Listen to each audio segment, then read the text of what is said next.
Todo mundo tem direito a escolher um futuro, a se decidir por alguma coisa que vai fazer no futuro. Mas nem sempre o futuro que nos espera é aquilo que a gente desejava, o que a gente sonhava. Algumas mudanças, elas são forçadas, outras são escolhas, mas sempre terão consequências. E a gente sempre vai colher frutos das nossas decisões. E muitas vezes a gente decide por coisas, ou por lugares, ou por um estilo de vida, e a gente vai ter que enfrentar muitas dificuldades para poder viver o nosso sonho. E hoje eu estou aqui com o Davi Abreu, meu amigo, parceiro, de longa data. Prazer. E é um prazer enorme revê-lo, né? E eu saí de longe para vir aqui te entrevistar, né?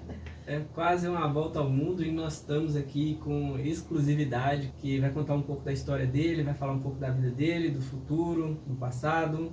Vou fazer perguntas importantes sobre a vida, sobre o lugar onde ele está morando, e a gente vai revelar isso tudo daqui a pouquinho, logo depois da vinheta. Então roda a vinheta que a gente já volta.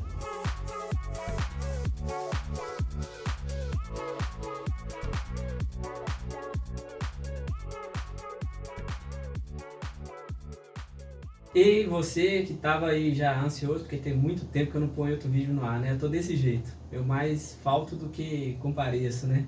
Mas em casa não é assim não, viu? Lá com a patroa a gente sempre comparece. Mentira! Nem que seja para poder lavar vasilha Arrumar e a casa. pôr o lixo para fora. Exatamente. Era disso que ele estava falando. Ah, bom, então assim sim. Então eu tô aqui com meu amigo Davi Abreu, direto de Israel, e a gente vai conversar um pouquinho agora, vamos falar sobre...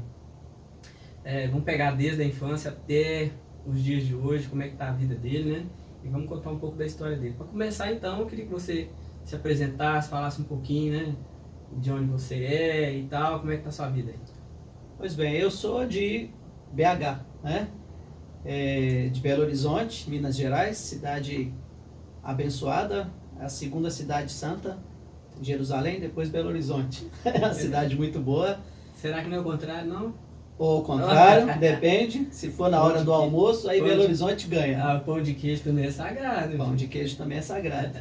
Então eu nasci em Belo Horizonte, uma família grande, são 8 irmãos, né? Agora já tem mais de 20 e tantos sobrinhos, filho do seu Francisco, piauense, e da dona... montar uns 3 times de futebol. Nós tivemos uma época um time de futebol, né? Não nos profissionalizamos, não deu muito certo não, cada um seguiu uma carreira. Então, filho do seu Francisco, piauense, e da dona Delita, baiana. Né? Então, metade dos irmãos nasceram na Bahia, metade dos irmãos, os últimos, né? Eu sou o último filho, nasci em Belo Horizonte. Nasci, não como Davi Abreu, como Esron Abreu. Cara, seu nome é difícil, o meu é difícil. O seu é difícil, O meu é difícil. Mas eu tenho mais dificuldade para falar o seu nome do que falar o meu. Eu também tenho. Eu também tenho. O nome ele é um trava-língua, né? Embora é um nome bíblico, no Tanar, né? que é o Antigo Testamento, ele é escrito como Hetzron. Hetzron, aí no português ele ficou como Esron. E eu não sei porque minha mãe estava fazendo essa brincadeira lá e encontrou Esron, né? Não quis me dar um nome muito comum, não. Tem a vantagem que é inesquecível, porque quando a pessoa aprende, ela não esquece mais. Né? Exatamente. Nem o SPC. Mas Não, Serasa não esquece. Então, essa foi o meu nome na infância. Esse é o mesmo problema que eu tenho. Rapaz, o pessoal que eu devo não esquece de mim de jeito nenhum. Não esquece. Dificuldade para esquecer. Tem uma memória boa. E esse é o problema de ter um nome diferente. Né? É o problema. Agora, pelo lado positivo também é bom. Quando você faz coisas boas, você fala assim, não, lembra daquele cara e cita seu nome, não tem outro. É isso mesmo. Isso tem o lado positivo. Exatamente. Então, me conta aí, você é filho de uma baiana e de um piauiense, né? E seu pai, sua mãe, como é que estão? Bom, meu pai, ele faleceu há uns 10 anos atrás. 2 anos após o meu pai, a minha mãe faleceu. Então nós ficamos na família 20 e tantos anos sem ninguém falecer. E num período de 3 anos faleceu tanto o meu pai, quanto a minha mãe, quanto a minha irmã, que Elisama, que sofreu de um câncer. fez vários tratamentos, cirurgias, então foi um período bem difícil. Isso foi há 8 anos atrás, que a minha mãe faleceu logo após a minha irmã. Então, quando a minha irmã faleceu, ela teve minha mãe teve um infarto, até pela notícia da morte da minha irmã. Então, fez um cateterismo e quando ela estava na semana dela sair, se recuperou. Então, teve uma infecção hospitalar e, infelizmente, veio a falecer, né? Eu perguntei mais para que você esclareça, assim, né? Você conta a sua história, porque eu já conhecia, né? Eu já conheço o Davi Abreu já de longa data, então eu já conhecia a história da família, mas como vocês ainda não conheciam, então eu pedi para ele esclarecer. Aí a pergunta é meio retórica mesmo, mas continuando então. E a família é muito unida, todos os irmãos são bastante unidos e tem uma amizade bonita, tem uma conexão muito bonita. Quando eu vou ao Brasil, a gente se reúne, ou quando alguém vem aqui me visitar, né? Minha irmã já veio me visitar em Israel, a gente tem uma união muito bonita. E não é daquela família que teve aquelas divisões ou cisões que fica anos sem se falar. Acho que a gente conseguiu construir aí uma base sólida também. A gente vai ficando mais maduro, então a gente sabe que estarmos juntos toda a raiz que a gente tem, ela é muito mais profunda que os vendavais que nos afligem, né? Então passamos por bastantes dificuldades e também com essas perdas na família, mas a família continua muito forte, unida e graças a Deus superando. Bom, eu tenho algum contato ainda com o seu irmão, né?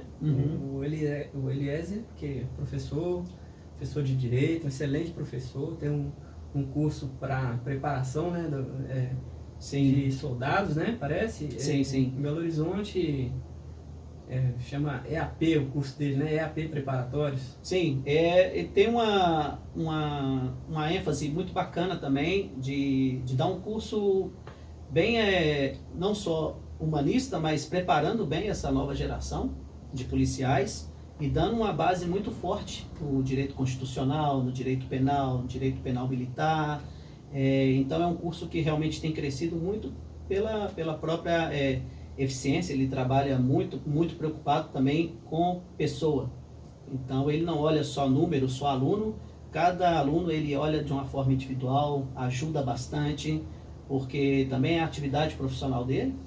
Então ele está fazendo um trabalho muito bonito, tá? De parabéns. Depois eu vou lá cobrar o cachê dele pela propaganda, né? Fazendo o oferecimento aqui do EAP preparatório. Poder dar um cachê. Eu vou cobrar dele. Ó, você prepara aí meu Pix, hein, velho? Vou aí te cobrar, hein? Aqui é a água oferecimento do EAP. Esse aí. Bom, então, passando pela sua infância aí, jogou bola, o que você arrumou da vida aí quando era menino? O futebol, tem aquele sonho de ser jogador de futebol, né? Acho que faltou pouca coisa, faltou mais a habilidade. Pouca né? coisa. Pouca só um coisa, detalhe. Um detalhe, a habilidade, as oportunidades. E não fui muito para essa área, mas meu pai ele tinha uma empresa de tornearia mecânica, né? Então, até com influência sua, tinha uma época que você trabalhava com toda a parte de placa, faixas. Sim. Então eu com meu amigo Alisson também fomos fazer uns bicos de placas e faixas. Então acho que foi a primeira empresa, assim, embora a gente tinha 11 para 12 anos de idade, fizemos alguns trabalhos. Aí aos 12 anos de idade eu fui trabalhar com meu pai na parte de tornearia, onde fiquei até os 16 anos de idade. Aos 14 anos de idade já trabalhava com carteira assinada, na época podia. Hoje acho que os pais são até presos, não sei como que é. Não, ainda pode, mas ainda hoje pode. tem algumas restrições, né? Pode trabalhar como um aprendiz, então ele tem que continuar estudando e tem que trabalhar, eu acho que tem um contrato que é 4 horas por dia, tem um contrato de 6 horas, mas sim. A criançada pode, se eu não me engano, a partir dos 14 anos, né? Mas tem uma limitação de horário, ela tem que estar estudando, a empresa tem que incentivar, né? Muito bom. Eu aprendi muito com meu pai, foi uma profissão muito importante pra gente. Meus irmãos também tiveram uma trajetória com meu pai na tornearia. Aos 14 anos eu fui trabalhar fichado mesmo, numa tornearia. E tinha esses períodos de estudo e realmente de trabalho. E aos 16 anos de idade que eu fui para o mundo da engenharia, que foi o que eu me especializei, que me formei. Então, dos 16 anos para cá, embora eu tive um período na minha vida que também fui ser policial, entre as engenharias, então eu tive um período aí de 5 anos mais ou menos em que fui policial. Você serviu aqui na PM de Minas Gerais, né? PM de Minas Gerais, foi do Batalhão Rotam. Eu comecei no batalhão de guardas do Palácio do Governo e fiquei 2 meses. Achei um bom batalhão, mas estava novo na polícia, queria contribuir mais, então até o Eliezer me ajudou muito nessa questão de ir para a Rotam. E aí trabalhei praticamente 5 anos na Rotam, foi um período muito, muito produtivo, muito bom. Tem um grande amigo meu, um abraço para ele, o Sargento Alec, que é caveira da Rotam já há muitos anos também, né? Um grande amigo meu. Se eu não me engano, agora ele está no BOP. Ah, ele está no BOP. Mas esteve lá na Rotam durante muitos anos também. A Rotam é um batalhão que me marcou muito, pessoas fantásticas, não só amigos de profissão, eram realmente irmãos de farda, irmãos de final de semana das famílias se encontrarem. E também era um nível de profissionalismo, graças a Deus tive guarnições também que me abraçaram muito, a gente trabalhava com muito profissionalismo, então foi um período muito bom. Mas... Conta uma história, cortando um pouquinho aqui, aproveitando. Conta uma história de um lance de uma viatura, que vocês foram na operação. Como é que foi esse negócio da viatura que quebrou? Como é que é? Me lembra aí da viatura que quebrou. Parece que vocês foram com uma operação aí, fundiu o motor da viatura, não foi não? Sim. Teve um também, além de fundir o motor teve alguns assaltos no interior de Minas. Isso, né? Foi uma época que teve. Foi uma época que teve, então algumas Rotams foram para o interior de Minas. E então nós rodamos 7 dias. Então realmente os bandidos, muitas malotes de dinheiro caíram no Rio São Francisco. Entrou barro na nossa viatura, o motor realmente fundiu. Tinha um jogo de vaidade na época entre Polícia Civil e Polícia Militar, então um não passava informação para o outro. Acho que nada mudou. Pois é. Acho que nada mudou. Até que cumprimos parte da missão, né? Porque todos os bandidos não foram presos na época, depois só que resolveu a situação. Né? Então na Rotam a gente viveu aventuras demais, tinha até da máfia do carvão em Capelinha. Então nós passamos lá também 1 semana em Capelinha, e aí o pessoal que é da polícia local falou, não, fica mais aqui, não está tendo nem briga de marido e mulher. Ficaram sabendo que a Rotam está aqui na cidade, então o pessoal está caladinho, o boteco está fechando 8 da noite e tal, então não dava nem pra gente beber, né? Fechava cedo. E aí, mas esse período da Rotam foi muito bom, mas eu estava em paralelo com a engenharia. Então, sim, quando o escritório começou a crescer mais e ter mais demanda, eu era sócio com a minha esposa, e aí o escritório começou a crescer, pintando muita obra, então eu tive que optar. Né? Então, tive realmente que deixar aí a chamada gloriosa Polícia Militar e ficar só com a engenharia. Mas você falou que virou sócio da sua esposa, não chegamos lá ainda, conta aí, como é que foi essa questão Olha, na verdade, quem me incentivou assim? a engenharia foi a minha esposa, né? A Yara. Que ela parece que já nasceu engenheira, porque ela foi fazer edificações no Cefet sem ninguém ter nunca nenhuma referência na família em relação à engenharia civil. A irmã dela tinha feito engenharia mecânica e tal. E ela foi desbravando esse caminho da engenharia civil. Então, quando eu comecei a namorar com ela, a gente estava... Todo casal tem uma música que é tema, né, do casal. E como todo brasileiro tem a Evidências, né, do Chitãozinho Chororó, que é quase um hino nacional, mas a nossa também era Eduardo e Mônica, porque eu passei, eu estava formando no mesmo ano que ela passou no vestibular. Então, assim, eu estava lá atrás, a letra deu certinho. A letra encaixou certinho, porque eu não jogava futebol de botão com meu avô, mas ainda tinha a mentalidade muito de criança. Eu tinha 16 anos, ela tinha 18. Então ela já tinha pensamento de universidade e tal. E eu tinha até mesmo, porque comecei a trabalhar muito cedo, eu estava ainda lá tentando formar o primeiro grau. Nem o segundo grau eu tinha. Aí ela me deu um ultimato, né? Falou, não, você tem que estudar, porque se não dá, né? Vamos levar a sério o negócio ou não vamos? Então eu comecei olha o que é o interesse, né? Aí eu comecei, interesse. Comecei a estudar muito e fiz aqueles negócios de SESU e passei e 2 anos em estudei muito. Então, quando eu completei 18 anos, eu já estava formando o segundo grau, de tanto eu ia de manhã, de tarde e tal. Foi uma correria. E aí eu consegui passar no vestibular de engenharia aos 18 anos de idade. E aí toda a pessoa que incentivou mesmo esse mundo da engenharia foi a minha esposa, uma pessoa maravilhosa que eu encontrei na minha vida. E estamos aí já 24 anos 24 anos de casado, né? Esse ano, 24 anos. Que mês que você faz? Em maio, dia 29 de abril, fazemos 24 anos de casado. Você vai fazer 24 anos de casado antes de mim, rapaz? Que Você é palhaçada quando? é essa? O meu é em julho, ué. Em julho? Mas ué. você é da safra dos casamentos de 2000, então você tá bem. Essa é a melhor safra, viu? A melhor safra aí, foi considerada uma safra muito boa. Safra de ouro. E já 28 anos de relacionamento, né? Eu casei com 20 anos de idade. Então, aos 18 anos... Aí você foi bem precoce, né, velho? Foi bem precoce. Mas, na verdade, quando eu estava com 17 anos, nós compramos nosso primeiro apartamento. Eu já trabalhava muito. E, claro, que os apartamentos na época não é hoje, os apartamentos estão bem mais caros, né? Nossa Deus, nem fala. Aí fomos mobiliando o apartamento. Então, passava 2 meses, comprava um sofazinho. Mais alguns meses, comprava uma cama, um fogão. Até que foi, quando não faltava mais nem uma faca, um garfo, vamos casar. Então, uma semana antes de eu completar 21 anos de idade, nos casamos, né? Falei, não vamos enrolar mais e já estávamos preparados para isso. Não sei se tem censura nisso, eu também era virgem, minha esposa também. Então, acho que isso acelerou o processo de, assim, não, vamos... Eu também, viu? Eu e minha esposa também...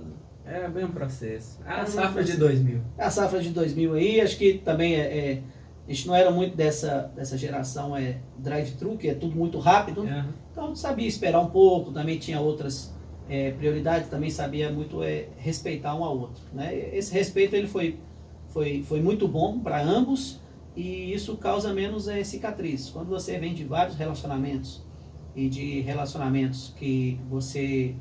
invade a privacidade da pessoa, ou mesmo que é permitido, mas que pessoas que têm um nível de intimidade muito grande ou até moram juntos, nesses rompimentos, isso causa muita cicatriz, tem muita gente ferida. Sim.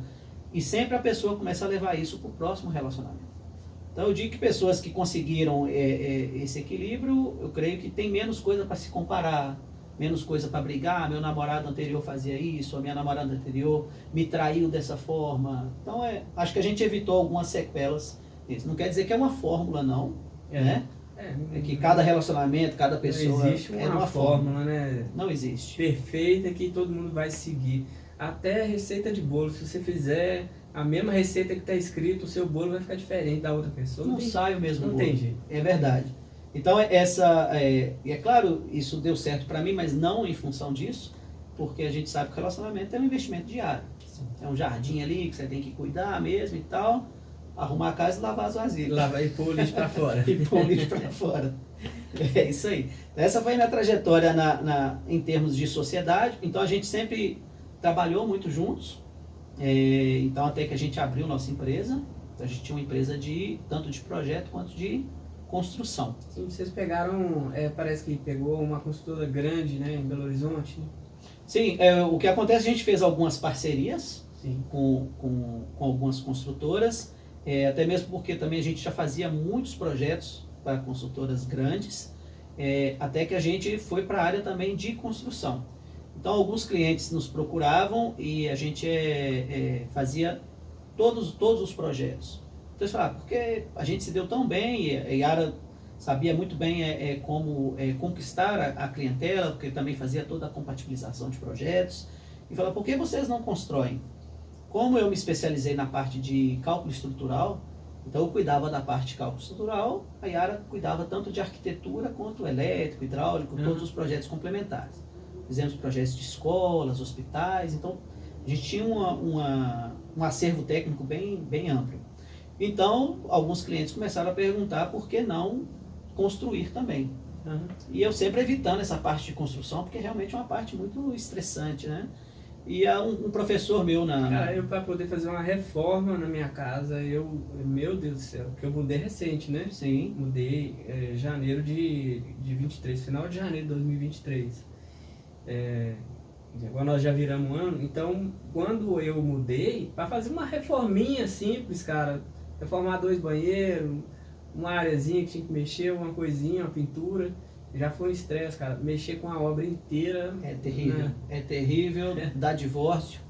Se você morar na casa com a reforma, é terrível. Pode saber que acabou. É muito complicado. É igual esses voos longos, né? Eu falo que o casal ele briga, divorcia, faz as pazes e desce de mão dada do avião, né? Nesses voos longos. Mas a reforma realmente é muito estressante. E um professor meu na universidade falou uma vez, olha, não tem jeito, você vai ter que perder esse medo, mas esse receio seu de ter o estresse, porque se a sua empresa quiser crescer. Então, nós começamos a aceitar, assim, construir casa de alguns clientes em condomínios, e aí começamos a construir também. Já construímos também museu, começamos a pegar alguma... Reforma, eu acho que eu não mexi, mas a gente construía a casa do zero, né? Então a empresa foi bem sucedida, até que eu passei por um dos períodos mais felizes profissionalmente da minha vida, que não foi na engenharia, foi quando eu fui dar aula na faculdade que eu estudei. Então eu fui ser professor primeiro de algoritmos, porque na engenharia está usando muitos softwares e tal, então como entrada eu fui, e depois peguei outras matérias de construção civil, teoria das estruturas. Minha esposa foi dar aula na mesma faculdade também, no mesmo período. Então ela era professora de arquitetura e topografia, e ela também gosta muito da área dessa arte, né, que é ensinar. Então acho que foi o período que se ganha menos, mas que é mais satisfatório. Então eu tinha a empresa e os meus projetos a nível de sustento, mas a minha parte de paixão que eu mais gostei foi a parte do ensino. Né? Da aula é um negócio gostoso demais. Né? É muito bom, era você voltava renovado e sempre cabeças jovens, e você vê que uma parte que você influencia realmente aquelas pessoas que estão sonhando com um futuro, né, bom, um futuro melhor, ainda mais que em faculdades mais periféricas, onde todos vêm de uma realidade muito difícil. Então eu criei um projeto na época chamado Engenharia Solidária, onde a gente fazia projetos de graça para moradores em situação de risco, onde tem um muro de arrimo caindo, onde tem uma pessoa que não consegue tirar uma bits da casa. E isso envolveu os alunos também.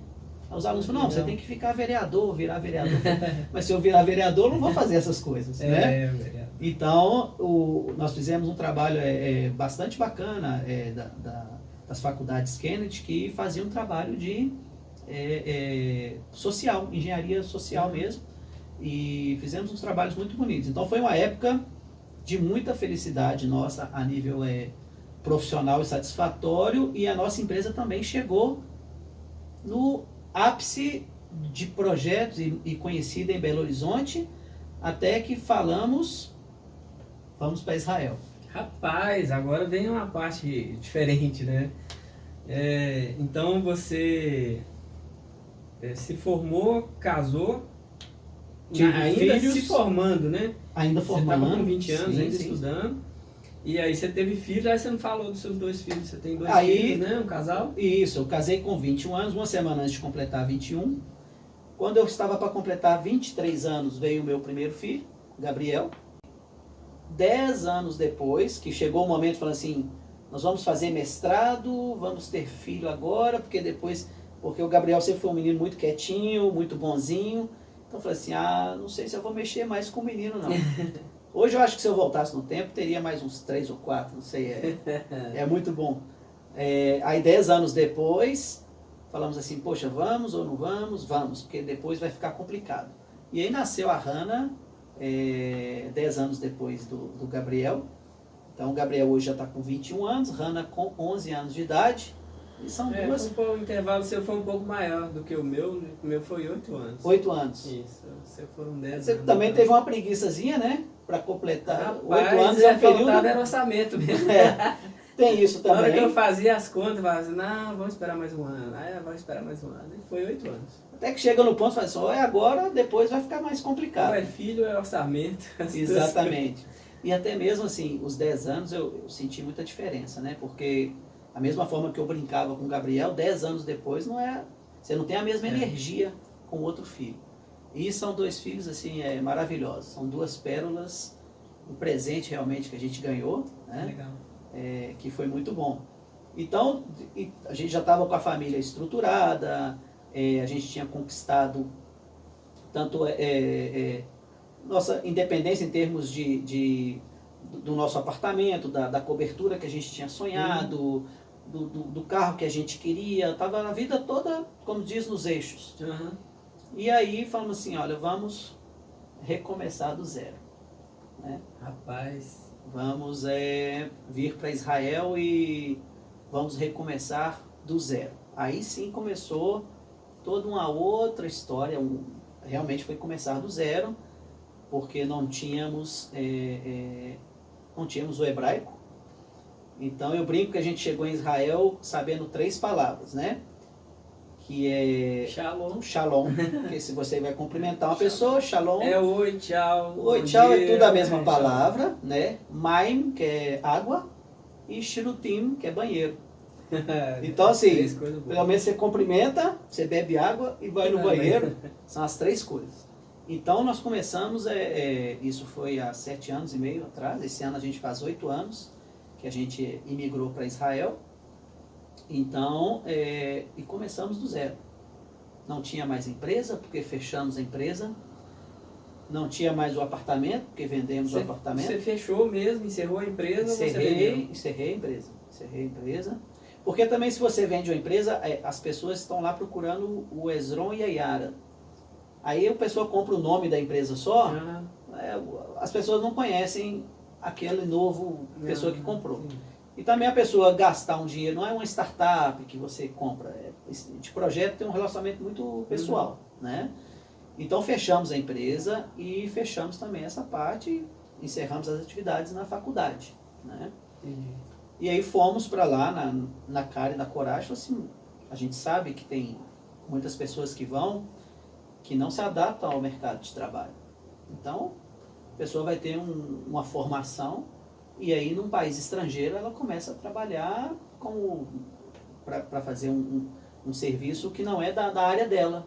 Ela vai trabalhar de vendedor, ela vai limpar uma casa, embora a sociedade de Israel enxerga realmente cada trabalho como muito honroso. Então, as pessoas são bem remuneradas para isso. Então, uma pessoa que vai limpar uma casa, por exemplo, ela tem uma hora homem muito boa. Uhum. Então, mas muitas vezes a pessoa está naquela profissão, ela vai ter uma remuneração que ela vai ter uma vida digna, mas não é a formação dela, porque muitas vezes ela tem que validar um diploma, ela tem que aprender o hebraico. Então a gente foi preparado para ficar o primeiro ano sem trabalhar.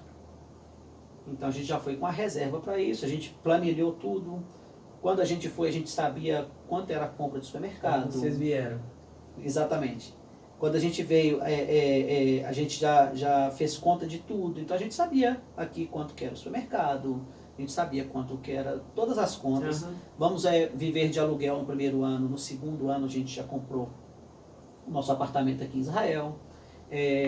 Então a gente não foi assim, também inocente, a gente sabia do que estava acontecendo. O grande lance realmente era como se inserir no mercado de trabalho, que é um mercado que é todo em hebraico. Ele não é como as startups de high-tech que trabalham em inglês. Então você não tem a muleta do inglês, é o hebraico puro. E o hebraico é uma raiz totalmente diferente da nossa raiz latina no eu, português. eu estudei 4 anos de hebraico e não aprendi nada. É uma Eu língua... aprendi shalom. Aí, ó. Então tem que aprender água e banheiro. Isso aí, senão você passa apertado aqui, hein? Baruch Hashem Adonai. Aí, ó. Mais Já ou sabe menos algumas assim. coisas. E aí, nós ficamos o primeiro ano realmente estudando hebraico 8 horas por dia. Israel, ele te dá realmente um suporte muito grande com isso. Uhum. Quando a pessoa ela faz a chamada aliyá, que é a imigração, aliyá é subir. Então, até mesmo porque tem versículos na Bíblia que falam, e subirão a Jerusalém. Uhum. Então tem esse termo de imigração que é aliyá, que é subir a Israel. Então quando a pessoa faz aliyá, o governo ele dá um suporte de aula para a pessoa, ajuda com você alguns meses, você não paga IPTU, ele te ajuda em várias situações da sua vida para que você tenha uma boa absorção, porque o interesse é que você continue lá, que você faça, e quando você vai em família e com filhos, então o interesse é que realmente a família se adapte à vida israelense. Uhum. Mas é um turbulhão de sentimentos, é uma pressão muito grande, porque você também, você fala, olha, daqui a pouco aquela reserva que eu separei, ela vai acabar, eu tenho que estar no mercado de trabalho. Isso. E a gente foi realmente disposto a trabalhar com qualquer coisa. Então aconteceu mais um dos milagres que Vieram aconteceu. todo mundo, né? Todos, a família toda. Viemos eu, minha esposa, os 2 filhos e um sobrinho. Né? Um sobrinho também, ele imigrou com a gente. Então ele começou a trabalhar antes da gente, ele foi trabalhar numa fábrica de alimentos, ele dirigia essas empilhadeiras. Sim. Né? E aí eu continuei estudando, vou investir no hebraico até o último minuto. E fui. E a cabeça doía muito, e era muito complicado. As crianças começaram a aprender muito mais rápido que a gente. Sim, com certeza. Até hoje eles riem da gente. Eles falam sem sotaque, a gente fala com sotaque. Então, muitos israelenses falam assim, você é argentino? Eu falei, não, argentino não. Aí você já está arrumando briga. Mas você Eu parece tenho jogador sotaque. argentino, rapaz. Eu não tinha observado isso. Eles falam assim, não. Você pode me comparar com outros, argentino não. Embora eu tenha muitos amigos argentinos lá realmente. O meu cabelo tá quase igual de argentino. Aí, ó, não tá? Se você deixar mais, vai ficar o colombiano, Rapaz, Valderrama. em 2022 eu tava de barba e quase careca. Agora tá ao contrário, o cabelo subiu. Tirou a força, né? A barba tirava a força do cabelo. O cabelo cresceu. E aí aconteceu muitos milagres na nossa vida, né? Mas esse é um deles que eu vou te contar.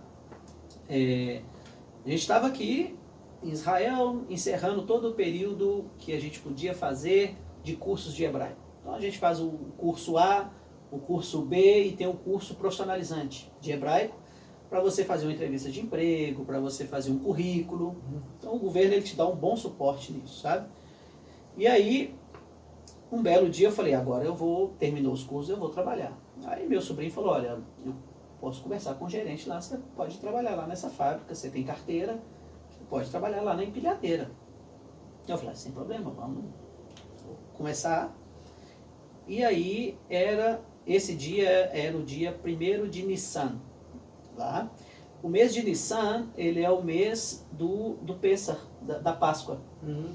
E é um mês de muitos milagres. Né? Coincide com o calendário brasileiro, assim, a Páscoa aqui em Israel? Como aqui em Israel, como segue um calendário lunar, alguns anos coincide, certinho na mesma semana, alguns anos tem uma diferençazinha. Uhum. Mas é mais ou menos sempre na mesma época com a Páscoa cristã. Né? Então, quando era o dia 1º de Nissan, eu falei, é um mês realmente de milagre, então é um mês bom para eu começar no emprego com o pé direito. Né? Já tinha mandado vários currículos como engenheiro e não tinha recebido nenhuma resposta. Então, quando passa uma van recolhendo os trabalhadores para ir para essa fábrica de alimentos, que na verdade é uma distribuidora de alimentos para supermercados, e aí quando eu estava indo para pegar a van com meu sobrinho, meu telefone toca. E aí um engenheiro falou, olha, você é engenheiro? Eu falei, sou e tal. Poxa, você vive em qual cidade? Aí eu vivo numa cidade chamada aqui, que é Ashkelon, que é no sul de Israel, né? Muito perto de uma área bem problemática, né? Bem problemático. E aí eu falei, olha, sim, eu sou engenheiro e tal. Ele falou, olha, se você pudesse vir aqui hoje fazer um teste, eu falei, olha, No dia que você ia começar no... 30 minutos antes. Ah. 30 minutos antes. Eu falei, olha, primeiro de Nissan, rapaz, isso é um sinal. Aí eu falei, ok, tá, você pode me passar o endereço? Ele, sim, é na rua Nissan. Ó, rapaz, Eu falei, caramba, é muita coincidência, como diria um jornalista brasileiro. é muita É muita coincidência. coincidência. Eu falei, aqui na rua Nissan. Eu falei, Nissan como o Rodesh, né, o mês? Aí ele, sim, tal. Se você quiser vir agora, eu vou aí fazer um teste. Rapaz, eu falei, agradeci meu sobrinho, falou, agradece o gerente. Eu falei, sem problema e tal. Fui lá fazer um teste, cheguei lá, ele trabalha com cálculo estrutural, exatamente o que eu trabalhava, né, minha área. Ele falou, geralmente o pessoal faz aí um mês de teste e tal. Eu falei, sem problema, vamos começar. Aí fiz o teste, no segundo dia que eu estava lá, ele falou, não precisa de teste não, você está contratado. Vi que você já sabe. Comecei a fazer um trabalho, já passei outro.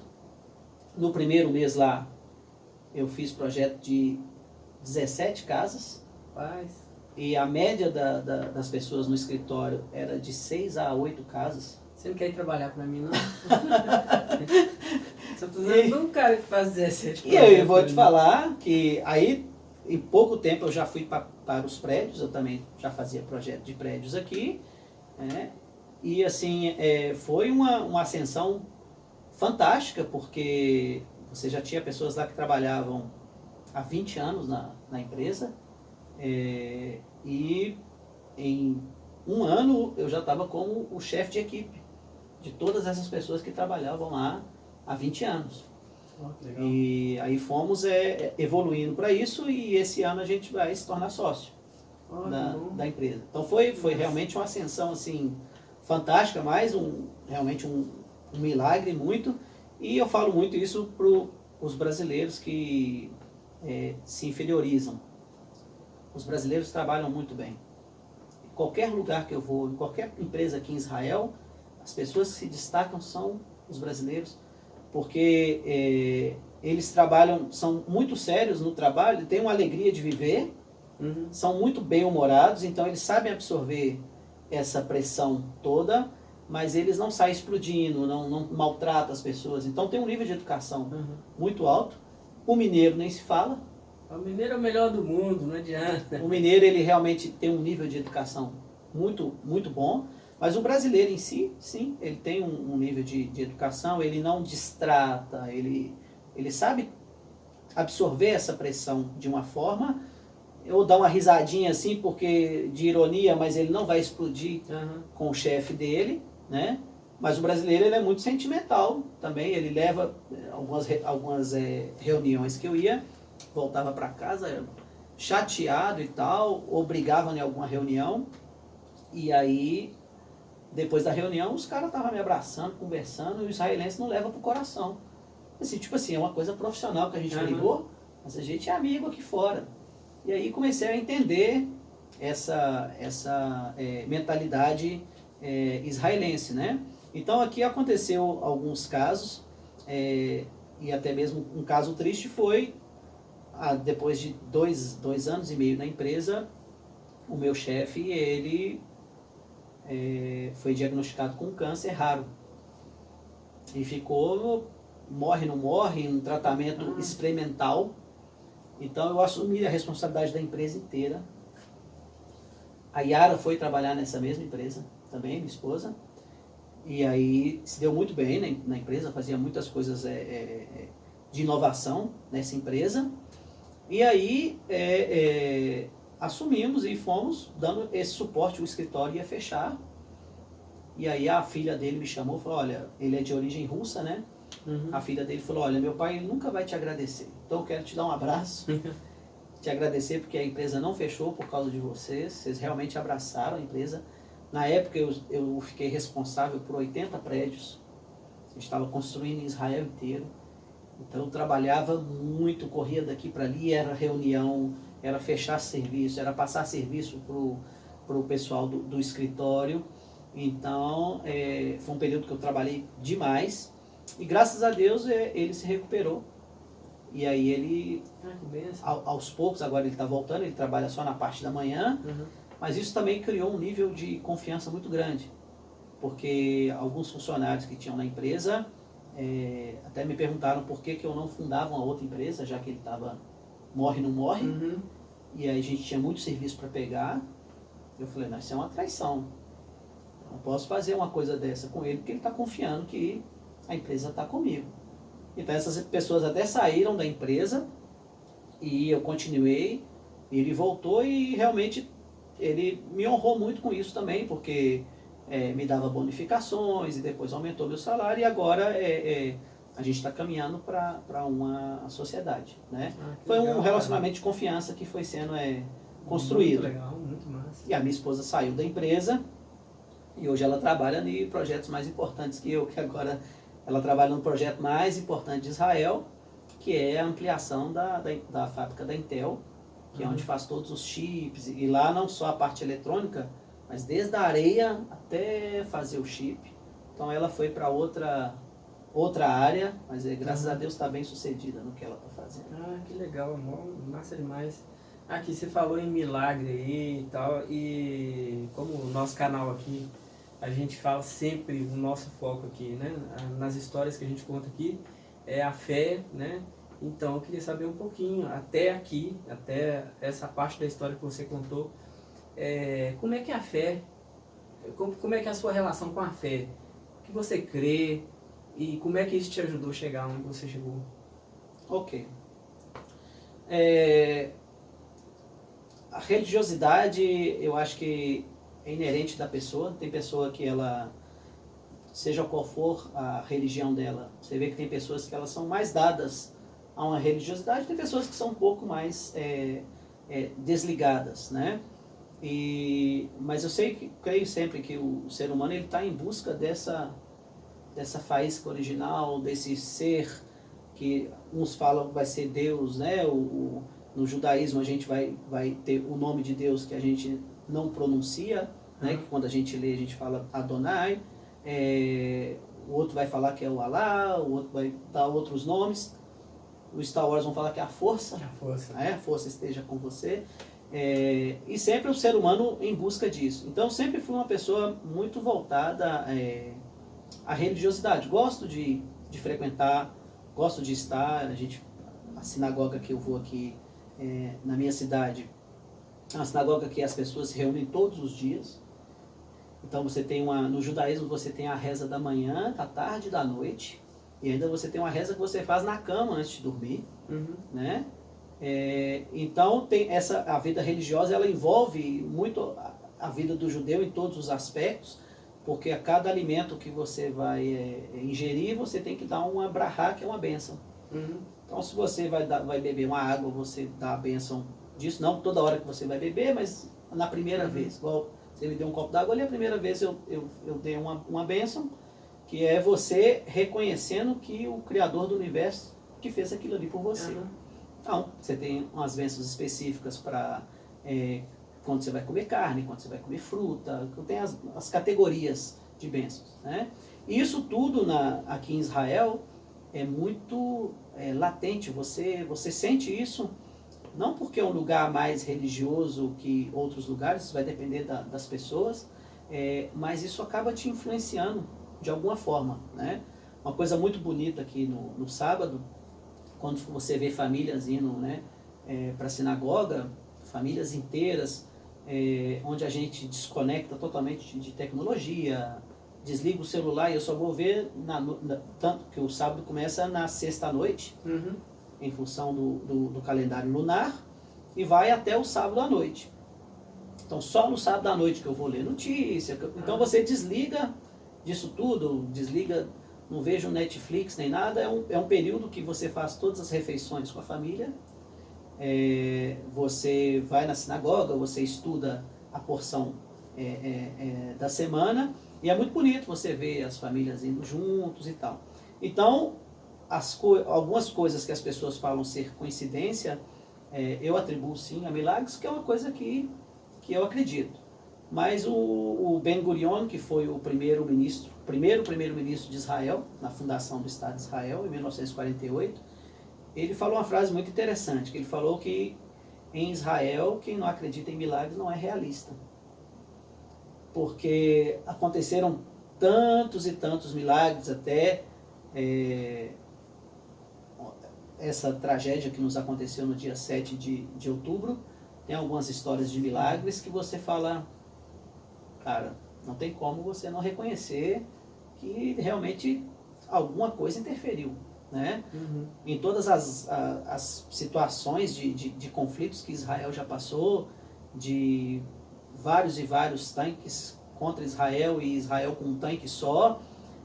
Tem uma história da Guerra de 6 Dias que um tanque israelense ele ficou rodando o deserto e se comunicando com ele mesmo, fingindo que tinha vários tanques. Uhum. E com isso ele conseguiu parar 400 tanques egípcios. Um tanque. Então são algumas coisas assim, né? Tem histórias também de um tanque que ele falhou vários tiros quando ele estava em frente aos soldados israelenses. E ali foi uma proteção divina. E essa proteção, nesses tempos agora difíceis que recebemos mais de 2.000 foguetes na nossa cidade, É bem complicado, né, cara? puxa, histórias de milagres que não só eu vivenciei, como conheci as pessoas. Eu fui na casa delas. Uma história interessante de uma senhora de 84 anos, que o quarto dela, a casa dela não tem um quarto de segurança. Depois eu te explico essa questão do quarto de segurança. Um quarto todo de concreto que a casa dela não tem, com a casa dos anos 90 ainda não tinha essa tecnologia, que era obrigatória. Então ela se escondia no armário. Ela mora sozinha e ela tem dificuldade de locomoção. Então ela ia para o armário dela, como se fosse um closet, e sentava na cadeirinha dentro do armário e esperava as sirenes acabarem de tocar, né? E nesse dia estava tendo muitos ataques, e ela falou, olha, eu tenho que ir no banheiro e tal, e ela foi ao banheiro, e aí o míssil caiu dentro do armário que ela sentava. Rapaz. Então abriu um buraco no teto, e na minha atividade de engenharia aqui em Israel, eu que faço essas vistorias das casas atingidas no sul. Mas você tem contrato com a, vamos dizer, prefeitura, alguma coisa assim? Ou não? Isso aí é particular? É particular, só que o governo ele não tem o tanto de engenheiros que são suficientes para fazer esse trabalho. Uhum. Então você tem um engenheiro que é da prefeitura, que me acompanha, ele faz as medições, mas eu sou um engenheiro estrutural. Então ele não tem a competência estrutural, ele é um engenheiro que ele vai liberar o dinheiro para a reforma da casa, porque nenhum seguro cobre esses tipos de danos. Mas o Estado de Israel ele tem um fundo que ressarce cada família por cada dano, tanto no carro, quanto na casa, quanto perda de vidas. Então o governo ele ressarce cada pessoa. Então qual que é o meu trabalho? É ir e dizer primeiro se a casa ela tem que ser evacuada ou não. Então essa casa aqui ela não pode ficar porque tem risco de queda dessa laje e tal. E aí a pessoa ela sai da casa, vai para um hotel que o Estado paga, e aí eu faço o laudo técnico dessa casa. Olha, essa casa ela não pode morar ninguém, mas tem que escorar aqui. Os detalhes construtivos, eu dou os detalhes construtivos, entra o empreiteiro para poder consertar isso, e aí depois da minha confirmação, que eu assino, aí a família volta a morar. Então nesse período que caíram muitos mísseis, também foi um período que trabalhei muito também, né? Então um dos milagres é esse. Outros milagres, por exemplo, que eu estava na laje de um prédio, 9 pavimentos, e aí as sirenes começam a tocar. Então eu subi com uma escada externa, eu subi até o último andar na escada normal do prédio, mas o último andar eu tive que subir. Então não é o momento de você correr e descer na escada. E quanto tempo você tem quando toca sirene? Aí tem os zoneamentos aqui na cidade de Ashkelon, são 30 segundos. 30 segundos, aí você 30 descer 9 segundos. andares. É. Rapaz. E aí é impossível. E Aí você deita no chão. Não, mas aí o que aconteceu? Você tava lá no nono andar. Eu deitei, você cobre a cabeça e reza, ora, pensamento positivo, seja o nome que você quiser, né? E aí você passa por esse tipo de situação, passa um filme na sua cabeça, você pensa também na sua família e tal. E isso não aconteceu uma ou duas vezes, várias vezes, porque ao mesmo tempo em que você tem que fazer esses laudos, a situação está se desenrolando. E tem muitos e centenas por dia. A cidade ela foi muito, muito bombardeada, porque é uma cidade que fica a 10 quilômetros de uma zona muito problemática, né? De toda essa faixa que tem esses grupos radicais. Então, minha esposa também ela saiu com os meus filhos mais para a área central, passaram 2 dias, em função de toda essa pressão de foguetes que estavam caindo o tempo todo. Voltaram para a gente passar o sábado junto. Então estava cozinhando, fazendo uma refeição boa lá para a gente e tal. Ela me liga e fala, olha, já estou aqui perto, precisa que leve alguma coisa, passei aqui no supermercado. Não, tá de boa, pode vir. Quando ela estava se deslocando para casa, ela, meu filho e minha filha, lançaram uma bateria de 150 foguetes de uma vez. Meu Deus. Então tem um sistema antimísseis que ele pega parte, mas uma parte cai. É o Iron Dome. Iron Dome, sim. O Iron Dome, ele é como se fosse o domo realmente de ferro. Em hebraico ele é chamado de Kippat Barzel. Kippah é o solidel que a gente usa, aí Barzel é ferro. Então é uma cobertura de ferro. E aí, o pior lugar para você ficar quando toca uma sirene é dentro do carro. Porque onde o míssil explodir, todos os estilhaços do carro, ele atinge os ocupantes do carro. Então, se você tiver um carro, a orientação, que é chamado frente de comando interna, que é do governo, ele te dá a orientação de sair do veículo, se afastar do veículo. Se tiver um lugar protegido que você entre, ok. Senão você deita no chão. Mas aí não é estilhaço do foguete, não. Também. É estilhaço do carro. Também, dos dois. Porque eu fico pensando assim, com a pressão, né? Os vidros vão estilhaçar. Exatamente. Né? E se você estiver fora do carro, o máximo que acontecer, você sentiu aquele impacto, mas não bater. Os estilhaços do vidro do carro, ele causa muitos danos. Os estilhaços do próprio carro, que isso, ele perfura a ferragem do carro, os estilhaços do míssil. E os estilhaços do próprio míssil, né? Porque eles colocam pregos, parafusos, esferas dentro desse míssil, que quando ele explode, ele causa muito, muito dano. Então a intenção não é só protestar, né? Não. Querendo protestar contra Israel porque está maltratando a gente. Não é isso. Não. Realmente é de causar danos e também porque você tem os tratados internacionais, inclusive as leis da guerra, em que se você lança míssil em bases militares, soldados, isso faz parte. Isso faz parte do jogo, mas você não pode lançar isso contra civis, né? Tanto é que quando Israel ele revida aos ataques, ele avisa a população 24 horas antes, não é 30 segundos igual eu tenho, não. 24 horas antes, passa um aviãozinho, lança os papelzinhos e fala, essa área será bombardeada. Né? E aí, minha esposa e meus filhos passaram por uma situação extremamente estressante, que tiveram que sair do carro, se abrigar, e aí, como é na mesma cidade, eu começo a ligar e eles não atendem o telefone, sua mente já fica aquela loucura, né? Então são alguns picos de estresse que você passa, que você se pega às vezes dormindo 3 horas, 4 horas no máximo por noite, porque o seu nível de estresse ele está extremamente elevado. Então eu digo assim, a nossa cidade aqui de Ashkelon, né, no sul, é 95% paraíso e 5% inferno mesmo. Porque é uma cidade extremamente linda, uma cidade com praias lindas, banhadas pelo Mediterrâneo, pessoas que se cumprimentam no elevador, no dia a dia, pessoas, uma mentalidade mais interiorana, sabe? E uma cidade extremamente familiar.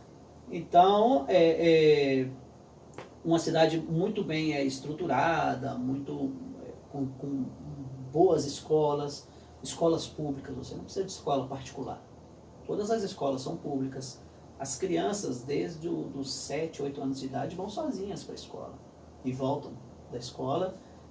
Você não tem a violência urbana, você não tem o assalto à mão armada, são categorias de crimes que você não conhece. O celular para tomar uma cervejinha, Não se conhece esse tipo de crime, né? Um crime à mão armada, você fala, a pessoa vem me assaltar com arma de fogo para levar... Não existe essa categoria de crime, né? Mas, infelizmente, por outro lado, você tem essa parte que é uma parte realmente... Eu não vou falar que tem pessoa que prefere a violência urbana, o outro prefere esse tipo de situação. Nenhuma das duas. Não dá para preferir, né? Nenhuma das duas, né? Mas realmente o seu nível de estresse ele vai muito alto. Mas até nisso, a gente vê muitas e muitas histórias de milagres. Esse foi mais um milagre que os mísseis explodiram sobre a cabeça deles lá e nenhum estilhaço, nenhum míssil caiu perto deles. Chegaram em casa são, salvos e tal. São realmente situações que a gente vê muito. E ainda falando um pouquinho sobre fé, que é um assunto que me interessa muito, né? Uhum. Então, já que você é um cara de fé, que você acredita que existe esse milagre sobre vocês aí, Israel está muito ligado a essa questão do, vamos dizer assim, o apocalipse, né? Vamos falar numa linguagem mais fácil para o pessoal entender. Uhum. Então, o apocalipse, o fim do mundo, tem os falsos profetas, tem a besta, né? Que eu acho que besta, tá cheio de besta. Tem muito mundo, besta. Né? Tem muito besta no mundo. Tem. Né? Mas, com relação a isso, assim, como é que você crê isso? Você acha que Israel seria um termômetro, assim, do fim do mundo, entre aspas, né? De um tempo apocalíptico, alguma coisa assim? Olha, acreditava em algumas coisas, mas aqui é muito latente, não só na forma dos acontecimentos mundiais. Por exemplo, quando acontecem alguns atentados terroristas em Israel, eles são repetidos em algumas partes do mundo. Exatamente a mesma natureza. Então, teve uma época que começou a chamada Intifada. Uhum. Aí a Intifada, eles lançam a Guerra Santa e tal, e começou a Intifada das facas. Então a pessoa chegava e esfaqueava. Se é judeu, esfaqueou. E isso começou a se repetir na França, se repetir na Inglaterra. Uhum. Depois teve a questão de tiro ou bomba, aí teve todos aqueles atentados em Paris. Tudo isso aconteceu em Israel antes, né? Em Israel, assim, ele é uma sociedade, claro, que vão ter várias pessoas religiosas, vão ter pessoas que não acreditam também em nada e tal. Mas para aqueles que acreditam, sim, considero Israel como uma bússola, como um relógio, que alguns acontecimentos estão lá. Você andando perto da 1h20 aqui, tem a Jerusalém. Uhum. Então você andando lá, você vai ter em 1 quilômetro que forma um triângulo, você tem o Muro das Lamentações, que era o que restou do antigo templo de Salomão. Sim. Você já tem a Mesquita Al-Aqsa, que é o terceiro lugar mais sagrado para o islamismo, né? O Kotel Maravi, que é o Muro das Lamentações, ele é o lugar mais sagrado do judaísmo hoje, Uhum. que se crê na reconstrução do templo, que será o terceiro templo em Israel. A partir do Muro das Lamentações. Então esse muro é realmente uma parte existente. Inclusive você tem túneis lá que você visita as bases do muro, uma coisa fantástica. Uhum. Tem uma parte que construíram uma sinagoga, que ela fica bem em frente onde ficava o chamado Santo dos Santos, Sim. na época do Templo de Salomão. Então é uma área muito sagrada para os judeus. A gente vai rezar nesse lugar. Pessoas de várias religiões do mundo vão até esse muro e colocam os papeizinhos Sim. com orações. Conheço várias pessoas que falaram que foram atendidas com isso, né? E lá é um local extremamente importante, porque ele é um local que aconteceu muitas coisas para o povo judeu e para a história cristã também, que foi o local do quase sacrifício de Isaac. Foi o local que Jacó teve o sonho da escada onde os anjos subiam e desciam, e falou, ó, esse é o lugar. Então lá é chamado em Israel como Amacom, o lugar. Tem vários lugares no mundo, mas lá é o lugar. Uhum. Lá crê-se que é a janela para o céu, é aquele lugarzinho ali.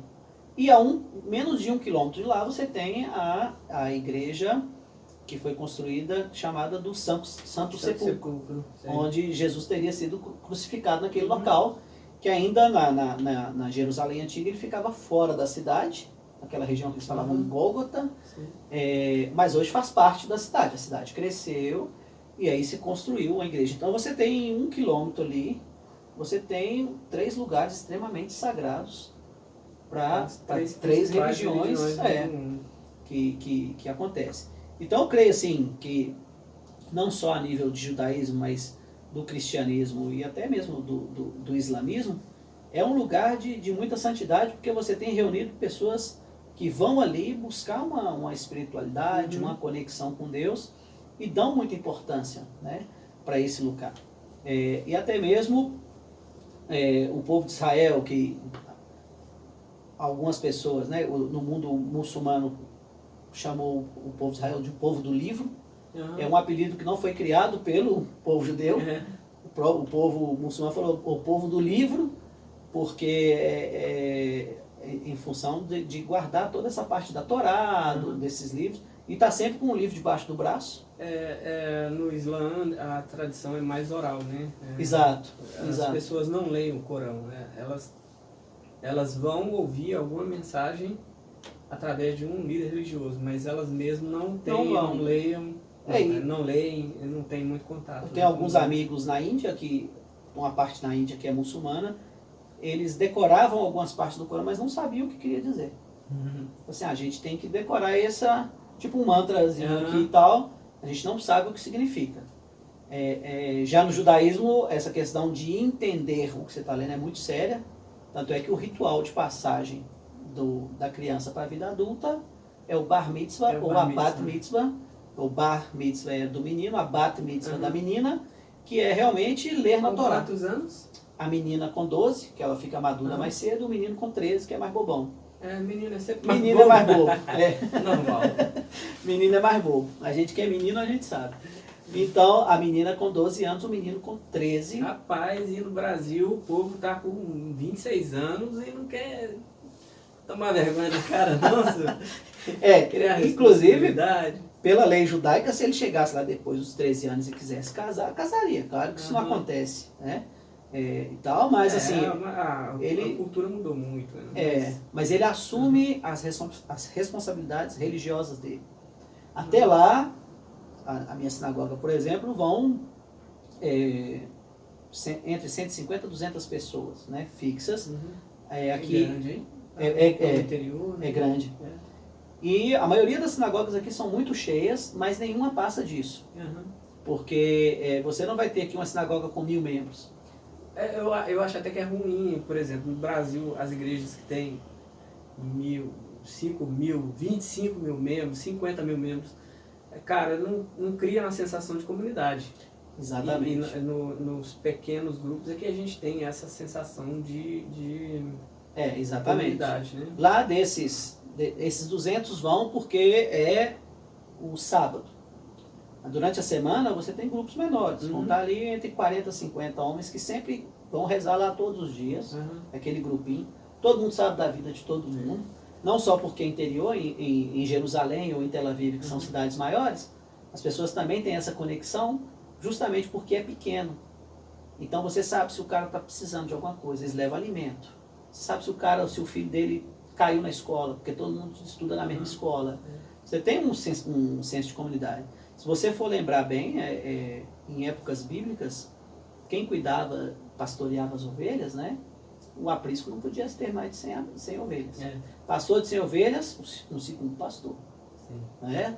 Ter 300, 3 pastores.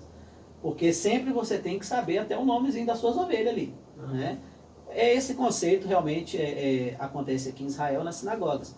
As sinagogas elas não são grandes e abre-se sinagogas. Bem, acho que não quer uma cidade com 130 mil habitantes, por exemplo, você tem 160 sinagogas, que é muita sinagoga, contando que, poxa, talvez 30, 40% aí nem religioso é, então nem vai na sinagoga. Então são realmente esses grupos pequenos. Então era chamado de o povo do livro pelos muçulmanos, esse era chamado de povo do livro, e algumas pessoas falam, Israel é o povo escolhido, né? Que eu não sei se isso é muito comum, né? Falar o povo escolhido. Não sei se isso é uma coisa boa ou ruim, porque isso traz um peso terrível também, porque isso, quem é antissemita fala, escolhido, e fica com uma certa, não sei se é um certo ciúme disso ou alguma coisa, mas para o judeu, o sentimento de povo escolhido, ele é totalmente diferente do que as pessoas pensam. Ele nunca foi de privilégio. O de povo escolhido é de responsabilidade. Então ele fala assim, cara, eu tenho que guardar essa Bíblia aqui, isso aqui que Deus deu, eu tenho que guardar com a minha própria vida. E muitas pessoas foram queimadas com rolos de Torá no braço, na época da Inquisição, que foi um dos períodos piores da sociedade. Na época do nazismo agora, que a gente viu que queimavam rolos e rolos e queimavam livros judaicos. Então você tinha pessoas que arriscavam a vida para fugir com esses rolos. Então essa parte, o judeu ele tem muita consciência do que a escolha dele não é de privilégio. A escolha dele, ele tem que propagar, que é o que Abraão propagava, que existe um só Deus. A gente não adora a pedra, a árvore, não. Esse é um Deus único. E que foi realmente a base não só para o cristianismo, como para o próprio islamismo, essa crença no Deus único, Criador dos céus e da terra. Esse que é. Mas nunca de ser escolhido, de ser especial, ou de alguns picaretas que pegam, né? A fórmula judaica para ser bem sucedido, para ser rico. No Brasil agora está uma febre de coaches, né? Coach, exato. Aí o pessoal pega a fórmula hebraica da prosperidade, a fórmula hebraica para uma vida bem sucedida, a fórmula hebraica para o casamento, como se casamento tivesse receita. Nós até falamos, né? Cada receita vai dar um bolo diferente. Exato. E aí os caras querem usar isso como uma fórmula mágica, né? Um negócio como se tivesse uma mágica ali que pudesse ser passada à frente assim com um cursinho na internet, né? E também falou, todo judeu é rico, né? Que são aqueles jargões que criou até como uma forma de antissemitismo para o pessoal ter ódio. Sim, Mas se todo judeu é rico, então tem muito judeu que jogou dinheiro fora, porque tem muito mais pobre. Deixou guardar debaixo do colchão e nunca tirou, né? Ou não me contaram, hoje tá a minha parte. Tá faltando a minha parte. Colchão. Meu colchão aí, levaram meu colchão na mudança. Porque na verdade Israel ele vai ter as mazelas também de pobreza, de desigualdade social, embora tenha muitos programas sociais. O povo judeu se ajuda muito nisso, não só quem é judeu, mas também outras pessoas. Em São Paulo tem trabalhos maravilhosos também, de ajuda às pessoas, de alimento e tal. Então vê isso como uma responsabilidade. A frase do judeu é o chamado Tikkun Olam, que é consertar o mundo. Então toda pessoa, não só o judeu, ela tem a responsabilidade de consertar o mundo. Então você estava me contando de um caso de ajuda, que eu achei muito bonito, de que vocês, saíram dirigindo além da velocidade que você e fez de tudo para que um rapaz tivesse um transplante. Não é isso? Um transplante de rins. Um transplante de rins. E você salvar a vida do cara. Isso é consertar o mundo. Isso é consertar o mundo. Isso é o que Abraão faria. Legal. Abraão com cara de ambulância, assim, Abraão, deixa Abraão passar. Era exatamente o que Abraão faria. Para você, o que é a fé? O que é a fé? Bom, para mim hoje é realmente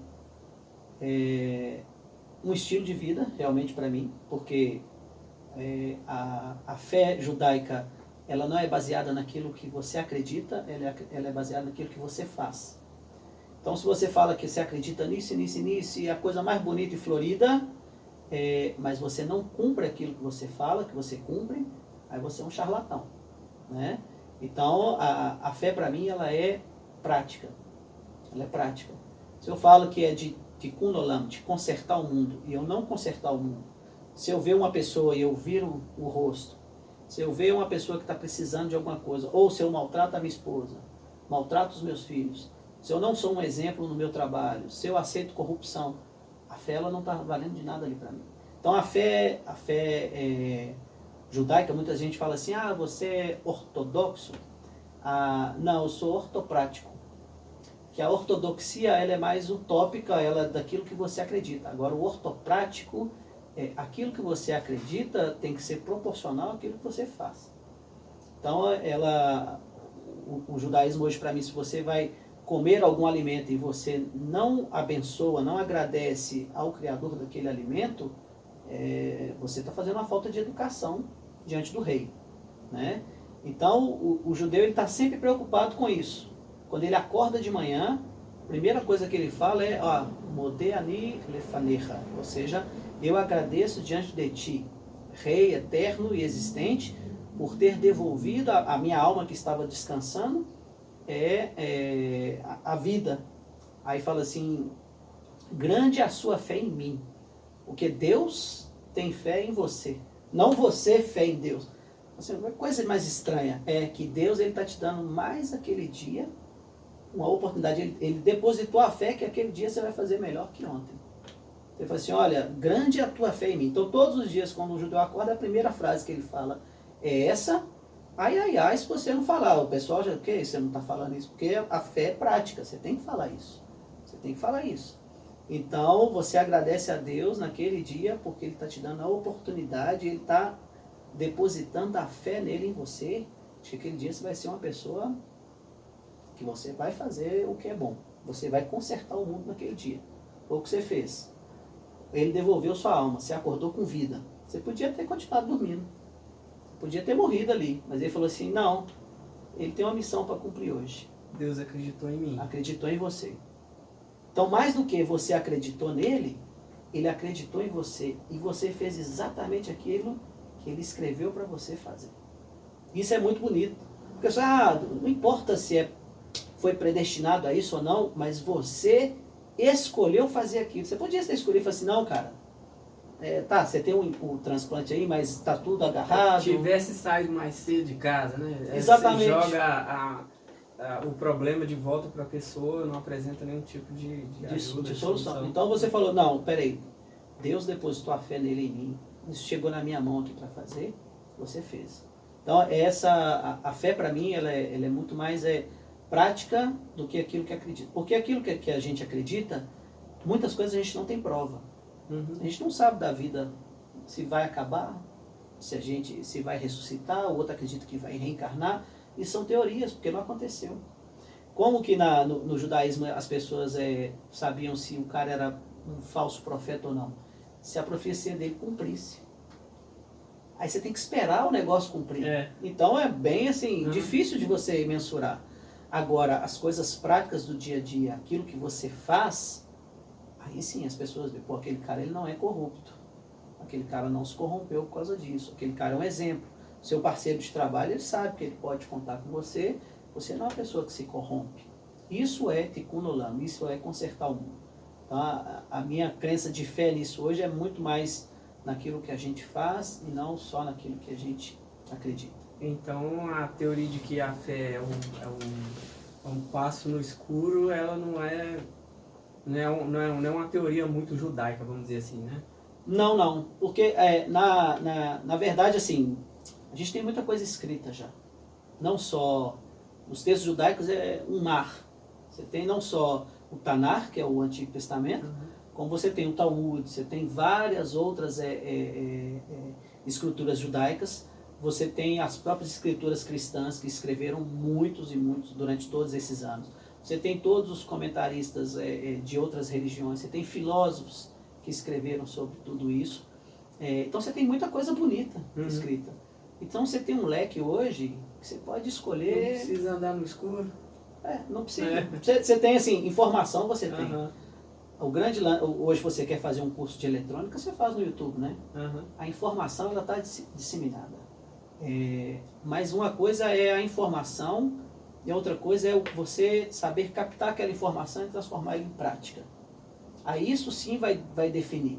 Eu não, o judaísmo ele não é, por exemplo, exclusivo de salvação, por exemplo. Aham. Porque é uma coisa tão particular. E eu definir o que o Criador do Universo, ou quem ele vai salvar ou não, eu sou...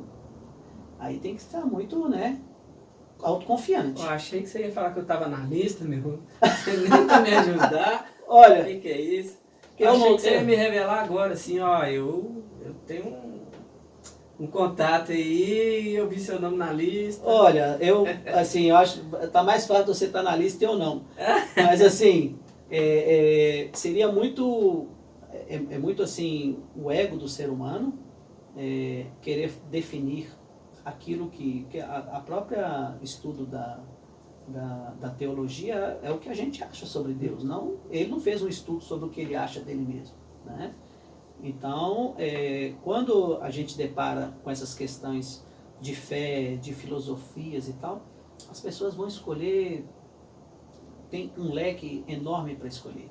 Agora, dentro daquilo que você acredita, você viver conforme aquilo, e você não, tipo, falar uma coisa e viver outra pelas costas, né? Você realmente viver aquilo que você acredita. E desde que aquilo que você acredita ele não fere nem o direito do outro, né? Aquilo que você acredita, não adianta você acreditar numa coisa que fere uma criança, que fere um animal, que fere outro ser humano, não, isso aí não é crença, né? Agora, a partir do momento em que aquela filosofia que você acredita, ela não fere ninguém, mas você busca fazer aquilo que é certo, eu acho que você está no caminho certo. Agora, falar em termos de fé, isso vai te levar para um lugar bom no final, alguém tem que voltar para contar. E isso, o judaísmo não se atreve a isso de forma alguma. Porque como não sabe, você tem teorias daquilo que pode acontecer. Teorias do que pode acontecer. Agora, a gente foca muito mais nesse tempo presente aqui que Deus nos deu. Que não só a palavra presente em português, ela é muito bonita por causa disso. Eu falo aqui em Israel isso. Eu falo, olha, em português é uma língua santa também, não é só o hebraico não. Porque o presente é realmente um presente que Deus te deu hoje para você modificar esse dia, para você dar um sorriso para uma pessoa, para você salvar o rim do outro. É aquele presente que Deus te deu, aquelas 24 horas, é um presente. Então, o judaísmo ele se baseia no presente. O que você fez no passado, passou. Se você fez o que é errado, você se arrepende. Mas é o seu presente que vai determinar como é que vai ser o seu amanhã.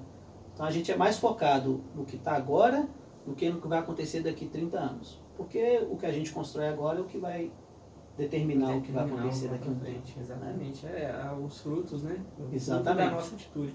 Eu planto um pé de goiaba hoje e amanhã não posso colher manga nele.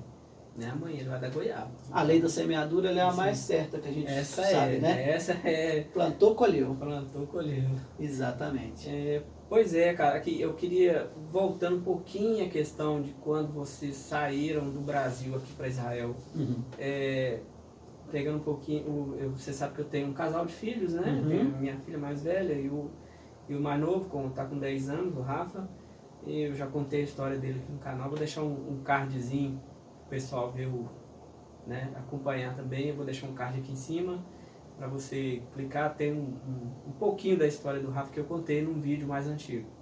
E eu lembro que enquanto o Rafa adoeceu e o Rafa estava bem ruinzinho, eu lembro de ter conversado com a sua esposa, né, com a Yara, e ela ter falado, olha, o Gabriel ele ora pelo Rafa todos os dias e tal, né? E assim, o meu filho é um milagre.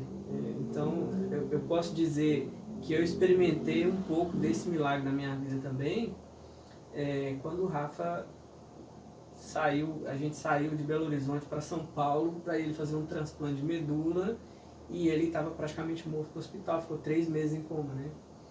Então foi um milagre ter saído do coma e muita coincidência, né? Ele ficou no hospital israelita, no Albert Einstein, em São Paulo, que é onde ele fez todo o tratamento. E lá, por várias vezes, eu peguei os escritos hebraicos e eu fui relembrar a minha época de estudar hebraico, e eu peguei ali a bênção da cura, né? E eu fazia aquela oração todos os dias pelo meu filho.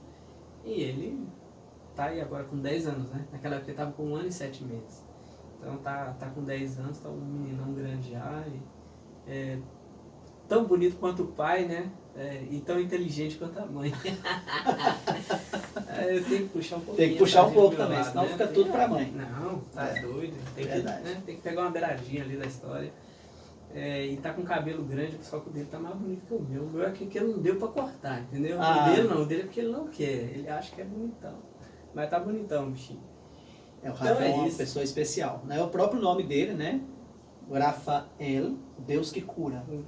O nome dele é realmente já profético para isso, né? Uhum. Eu acompanhei parte da sua história, é uma história realmente muito bonita e se você não cresce num milagre não era realista, como o Ben-Gurion falou. Uhum. Porque aconteceu na sua vida. Isso. Né? Eu lembro uma vez que ele estava internado e eu fui lá rezar por ele com o meu talito. Acho que eu até deixei meu talito lá uma época com você. E o Gabriel é um cara formidável. Ele tem uma fé não só de acreditar, mas uma fé muito prática, muito bonita. Uhum. E realmente ele orava pelo Rafa o tempo inteiro. E é um cara que você realmente pode contar com ele. É um rapaz muito, muito humano. Ele se preocupa. E ele tá onde agora? Ele está no exército, Tá né? servindo, né? Está servindo.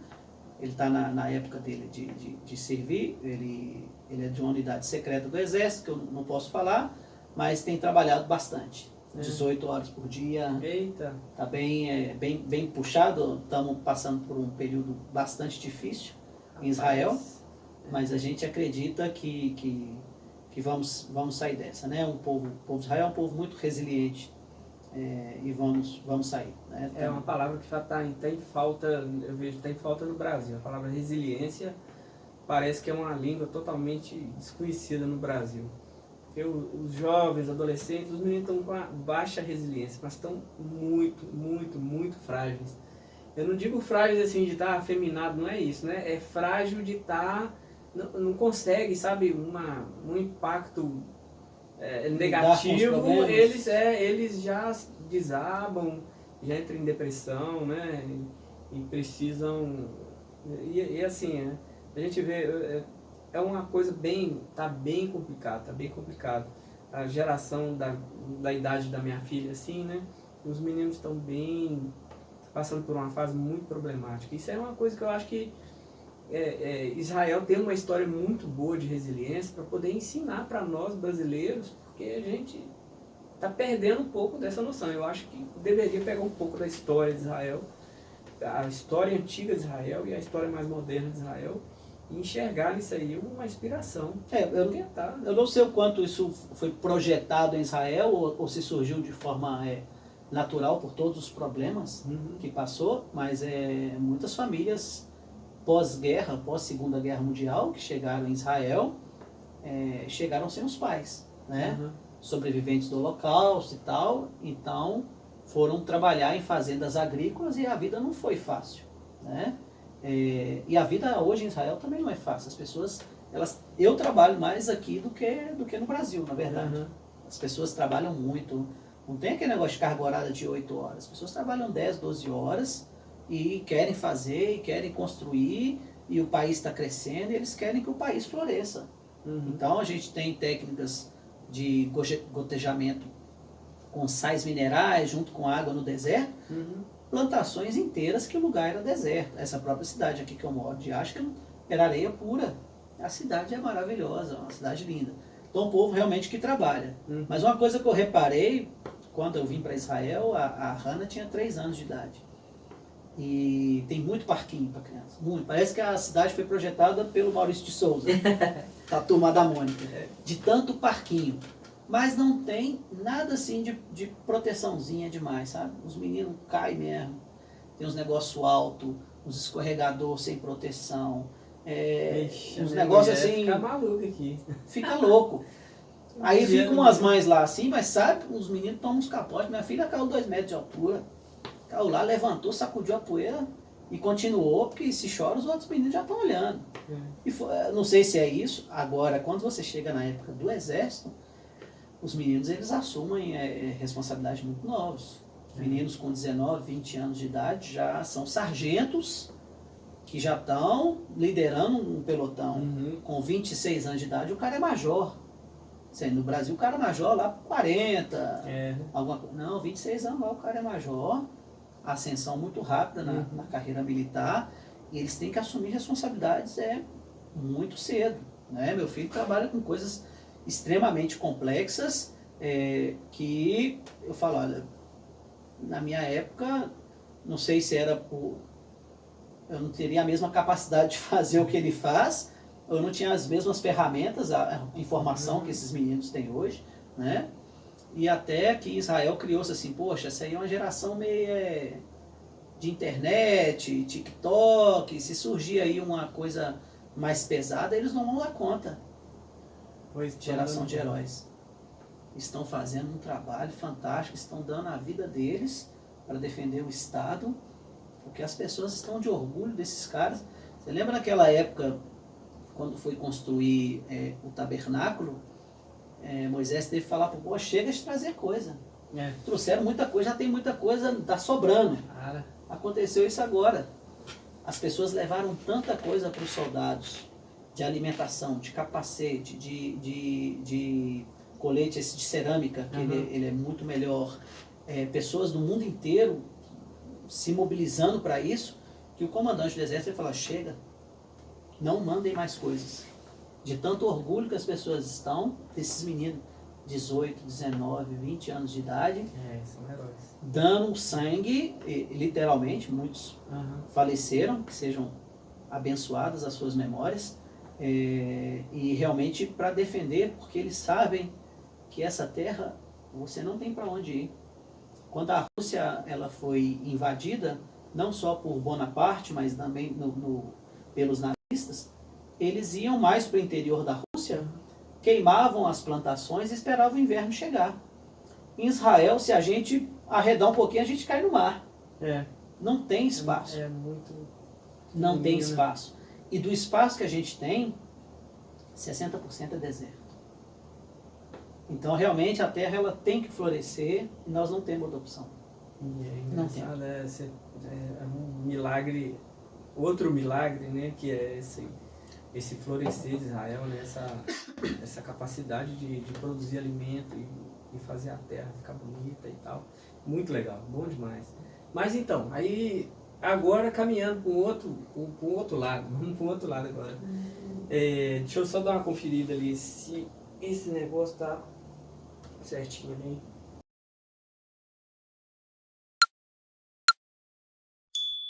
Bom, mas então, nós já estamos com 1h30, fizemos um pequeno intervalinho aqui, já voltamos e agora nós vamos falar sobre outra coisa, né? Como é que você se tornou um comentarista da Jovem Pan no Brasil? Da onde surgiu esse negócio, cara? Rapaz, como te acharam? Pois foi justamente na semana que... Eu assustei, de repente, eu ouço alguns, né, jornais por dia, eu acompanho alguns blogs e no YouTube eu vejo muitos canais no YouTube de notícias para acompanhar as coisas, né? E aí, de repente, eu tô passando assim, aí entrevista exclusiva com Davi Abreu, diretamente de Israel. Eu falei, uai, conheço essa cara aqui. Aí eu fui ao vivo, eu escutei ao vivo a primeira vez e tal. Então me conta aí, como é que foi esse negócio? Pois na semana foram 5 ou 6 entrevistas para a Jovem Pan no final e 2 para a CNN. Foi na semana que caíram alguns mísseis no hospital de Ashkelon. Então, eu fui lá no hospital visitar, porque a população estava levando água, caixas, né, com água, porque pelo número de feridos que estava tendo. Então, tinham pessoas que estavam lá 24 horas trabalhando, e aí iam pessoas fazer sanduíche, outras pessoas iam levar água. Então eu fui levar água e também fui ver os estragos que o míssil tinha feito no hospital, na área da maternidade. Então eles tinham tirado as crianças da maternidade, colocado num subsolo de segurança, e o míssil caiu justamente na maternidade. Então quando eu fui lá, um rapaz da Jovem Pan me ligou, falou, olha, tem um rapaz do norte, um amigo meu que mora mais no norte. No norte ainda não tinha estourado nada ainda. E aí falou, olha, eu moro aqui no norte, não tem muita informação. Tem um amigo meu que mora no sul e está no olho do furacão. E realmente naquela semana estava um caos. A cidade estava um pandemônio. E aí esse rapaz me ligou e falou, olha, tem alguns brasileiros lá que eles não falam com a imprensa brasileira. Brasileiros lá, muitos brasileiros lá, eles não dão entrevista para a imprensa brasileira, porque eles estavam falando que a imprensa brasileira estava deturpando os fatos, porque a imprensa brasileira era antissemita, e ficou, e aí não dava entrevista. E aí a minha esposa sempre falou, olha, lembra da frase lá, para que os maus consigam se manter, os bons têm que cruzar os braços. Basta que os bons não façam nada. Não façam nada. Então, se você não der entrevista, vai entrar um outro cara que vai dar entrevista e pode falar coisas distorcidas. A gente mora aqui. Vamos falar fatos. Eu não quero florear, não precisa florear nada, né? Eu falei com um cara assim, vamos entrar e falar, uma entrevista aí entre 5 a 7 minutos para a gente poder ter um parâmetro. 37 minutos durou a entrevista. E como eu estava naquela correria desse período muito difícil lá, então eu já não estava dormindo à noite, porque foi um trauma muito grande em toda a sociedade israelense. Você levanta para conferir a porta trancada, coisa que em Israel a gente nunca pensou que passaria. Em Israel você tem uma sensação de segurança, que você anda de madrugada, você não pensa que vai vir um cara de moto te assaltar. Não tem essa sensação. Meu sonho em Belo Horizonte. Comer pão de queijo 2 horas da manhã. 2 horas, exatamente. Rapaz, os meninos lá saem, adolescentes, eles ficam na pracinha 3 da manhã, 4 da manhã. Nós fomos numa cidade no norte, que é a cidade de Safed, que é uma cidade até muito mística, né? Que toda a cabala vem dessa cidade. Jovens lá cantando no sábado de madrugada canções de agradecimento a Deus e tal. Até 4 da manhã, foi um negócio assim que me emocionava muito, sabe? Assim, pô, que coisa bonita. Jovem era para estar numa balada aí, ou usando uma droga, não. O menino está aqui cantando, agradecendo a Deus por ter criado um dia de descanso. Eu falei, eu estou no céu. Aí eu fui e dei essa entrevista, deu 37 minutos. Aí um jornalista passou para o outro o telefone. E aí eu estava naquela de ir nas casas, nos prédios, fazendo os laudos técnicos e tal. E nessa semana eu tinha ido aqui perto, numa escola, que tinha caído um míssil na escola. E as crianças estavam sem aula, né? As crianças ficaram 90 dias sem aula. E aí tinha lá realmente um pedaço do míssil, que há pouco tempo atrás Israel falou que os radicais estavam tirando toda a tubulação da região deles e fazendo míssil com isso, e a imprensa internacional não acreditou. Então foi justamente na semana eu fui ver isso, fotografei, criei uma pasta, não sei se é Google Drive ou no Dropbox, e aí eu compartilhei isso com os repórteres. Olha, você pode pegar, e tem filmagem minha, tem vídeo meu, eu vou até compartilhar com você eu vou querer sim. essa parte, que lá tem algumas filmagens de alguns lugares que eu fui, e o pessoal começou a ver uma realidade, porque assim, passou aquela data de 7 de outubro, aí falou assim, Israel agora é o vilão, porque está contra-atacando, né?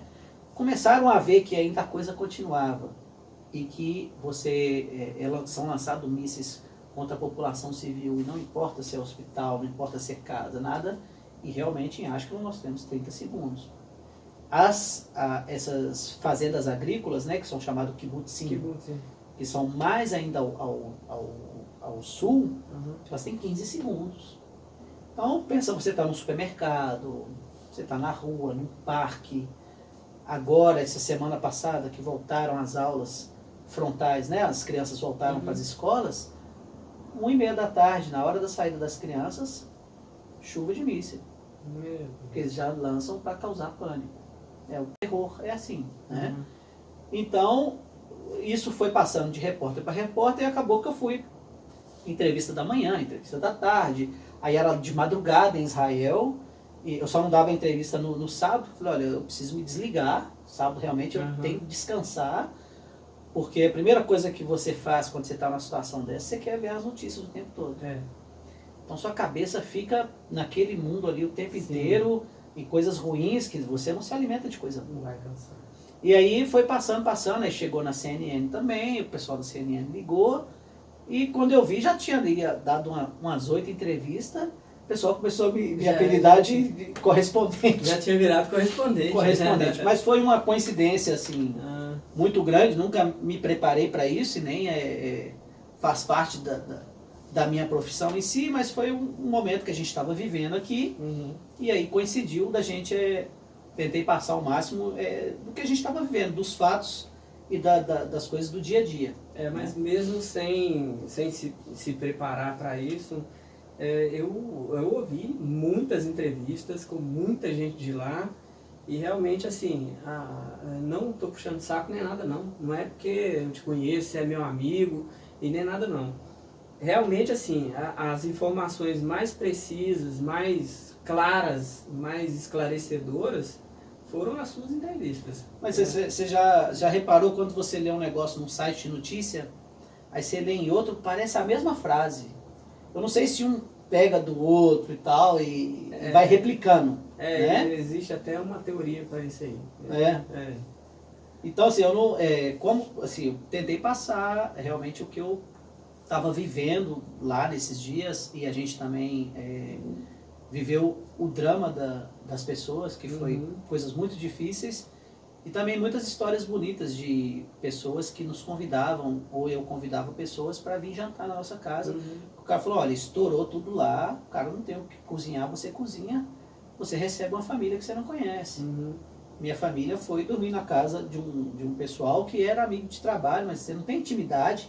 O pessoal abriu as portas para eles dormirem lá até que passasse a confusão. Tem pessoas que até hoje estão em casas lá, que seriam casas de aluguel, a família cedeu a casa de graça. Pessoas vivendo em hotéis. Não é fácil você sair da sua zona de conforto. Sua casa, você gosta de estar em casa. Sim. Né? Até quando você viaja por um período, você fala, pô, eu tô com saudade de casa. Dá saudade de casa. Saudade de casa. Saudade. Falo, melhor do que ir é voltar para casa, né? E pessoas saíram de toda essa zona de conforto, com tudo isso que aconteceu. E mesmo assim, a gente viu histórias de solidariedade, que eu falo assim, poxa, tem pessoas que realmente estão preocupadas em consertar o mundo. Para isso, queria também deixar com vocês a história da dona Raquel. Então, só antes de você contar a história da dona Raquel, nós vamos caminhar agora para o trechinho final, né? Porque já tem bastante tempo, nós temos pouco tempo agora para a gente terminar. Sim. Eu tô de olho no seu relógio. Eu tô seu meu, mas eu tô olhando o seu aí. Então a gente vai partir agora pro final, aí você já conta essa sua história, e aí você já faz uma projeção para mim, o que você espera do futuro agora, né? A gente condensar isso aí, uma resposta. Dona Raquel foi ela e o esposo dela, eles são um casal de 70 e poucos anos de idade que tiveram a casa deles invadida por terroristas, né? E aí ela falou, olha, vocês estão muito cansados, abatidos, eu posso cozinhar para vocês? E eles estavam massacrando todo mundo. E eles falaram, ok, você vai cozinhar, ok. E ela cozinhou para eles. Fez bolo, fez isso e tal. Eles acharam que estava envenenado. Eram 4 caras. Aí ela experimentou antes. Não está envenenado não. Estou vendo que vocês estão cansados, vocês estão com fome. Aí você fica nervoso, né? Você está com fome. Várias horas já e tal. Aí aceitaram, ela cozinhou. E cozinhou mais, e cozinhou mais. E foi dando comida para os caras durante 14 horas. Fez bolo, fez doce. Até que chegou o exército e eliminou os 4. E ela falou isso, que fez isso para ganhar tempo. Porque até o exército chegar nessas regiões foram combates muito intensos. Né? Então ela fez isso, e hoje tem padarias em Israel que estão vendendo a receita do bolo da dona Raquel. Essa foi uma dona. E ela nos deu assim, umas perspectivas boas de futuro, que uma frase muito utilizada em Israel, que é Am Israel Hai, que é o povo de Israel vive. Todas as atrocidades que aconteceram durante toda a história, durante toda a perseguição que o povo de Israel já sofreu, e também outros povos sofrem em outras regiões do mundo. A gente sabe que a gente tem hoje problemas no mundo inteiro, tanto na África quanto na Europa, Rússia com a Ucrânia, são confusões que realmente a gente espera que vai chegar uma época de paz, que todos acreditam numa era messiânica, ou no judaísmo que um Messias virá, no cristianismo que um Messias retornará. Nós acreditamos numa era realmente de paz, mas que também, não que a gente deposite de forma utópica numa pessoa que vai vir, mas a começar na gente, a começar no que eu posso fazer para mudar uma situação, para mudar uma vida, para mudar uma realidade, e até para que os nossos filhos sejam cidadãos do bem, que busquem o que é certo. Eu espero, sinceramente, que o apocalipse não aconteça, que nós, como sociedade, consigamos consertar o mundo antes de uma desgraça final. Eu espero que, se o ser humano conseguisse chegar nisso, eu ia falar assim, poxa, nós conseguimos evitar o apocalipse, seria bom, sabe? Mas eu tenho uma visão de futuro de muita esperança. Justamente, eu aprendi muito e também aprendi a ser resiliente e aprendi a conviver com muitas pessoas diferentes de mim. Porque os trabalhadores que eu trabalho são árabes. E a maioria deles querem sustentar a família igual eu. Ele quer ir lá trabalhar, ganhar o pão de cada dia, voltar o filho dele, abraçar ele na porta, sabe? E o cara quer ter a religião dele, o cara quer rezar pro Deus dele, e que ele seja feliz dessa forma. E que os radicais eles não cresçam e sejam mais vozes do que nós que nos consideramos pessoas equilibradas. E que nós aprendamos realmente a falar, a soltar a nossa voz e não dar voz para essas pessoas radicais e não ceder ao mal. E que a nossa vingança ela não seja pior do que o mal que foi feito a nós, que nós também não percamos a nossa humanidade. Nós falamos, todos eles são isso, não generalizar. Muito fácil desumanizar. Que a gente não perca essa humanidade. Isso eu passo sempre para meus filhos, porque no calor você começa a odiar um certo povo, mas assim, não é assim. Tem partes do povo que faz isso, assim como parte do nosso povo já fez coisa errada. Então isso vai estar na mão de cada um, na escolha de cada um. Então eu creio sim que vão vir tempos bons, mas que a gente tem que trabalhar muito por isso. Já dá para passear em Israel assim, tranquilo ou ainda não? Agora, em janeiro, muitos voos estão retornando para cá. A previsão é que a partir de fevereiro já fique tudo regularizado.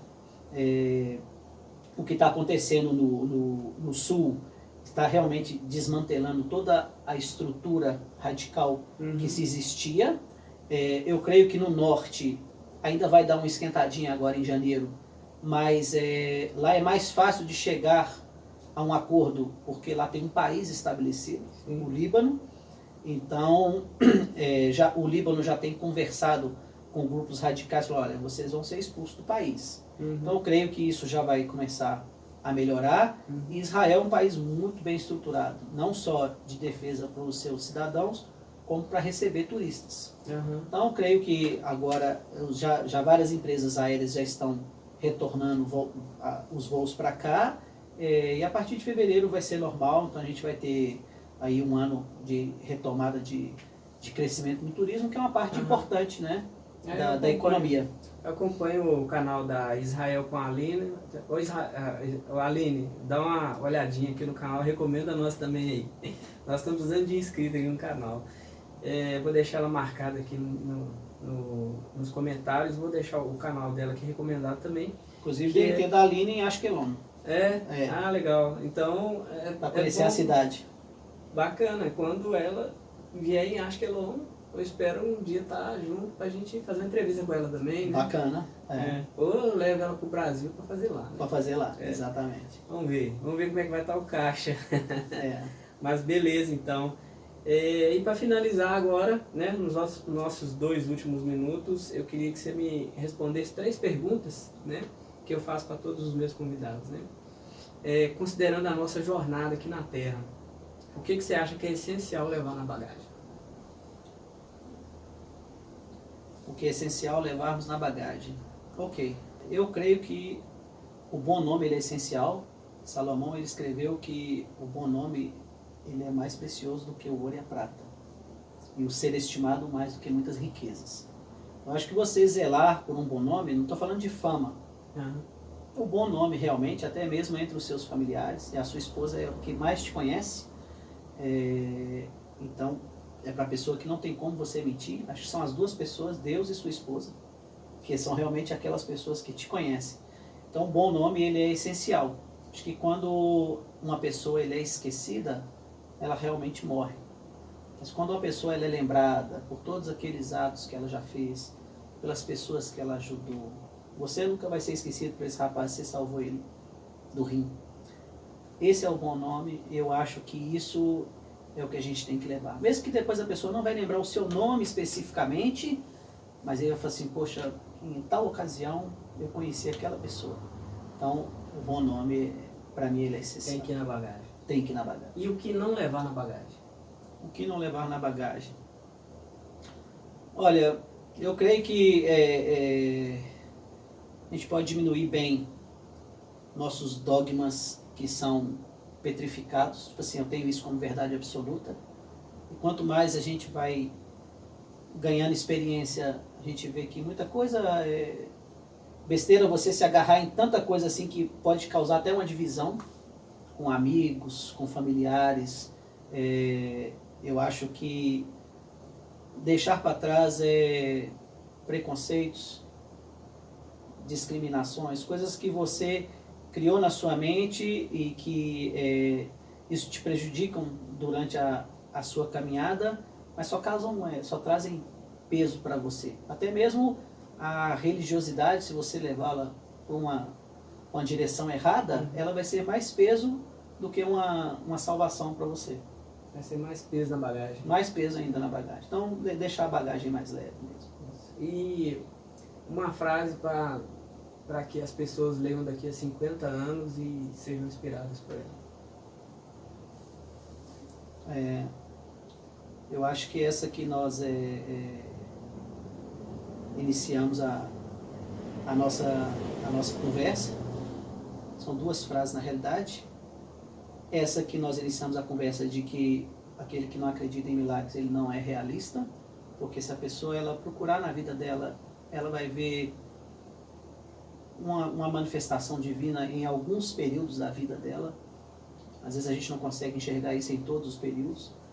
Às vezes a gente se revolta com o Criador, às vezes a gente faz as pazes com Ele, né? Mas Ele está sempre lá.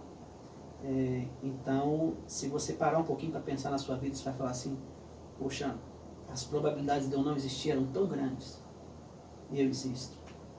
E as probabilidades de terem acontecido tantas coisas erradas na minha vida, e graças a Deus hoje eu estou aqui respirando, a gente está aqui conversando, tem uma família maravilhosa, tem amigos, Deus fala, a gente reza todos os dias, né, que todos os dias Deus faz o Bereshit, todos os dias Ele faz o princípio. A cada nascer do sol é um Bereshit, é um início do seu dia, que você tem ali a oportunidade de fazer tudo bom. E também tem uma frase do Pirkei Avot, que é o tratado talmúdico, que é a ética dos pais, que fala, procure um amigo,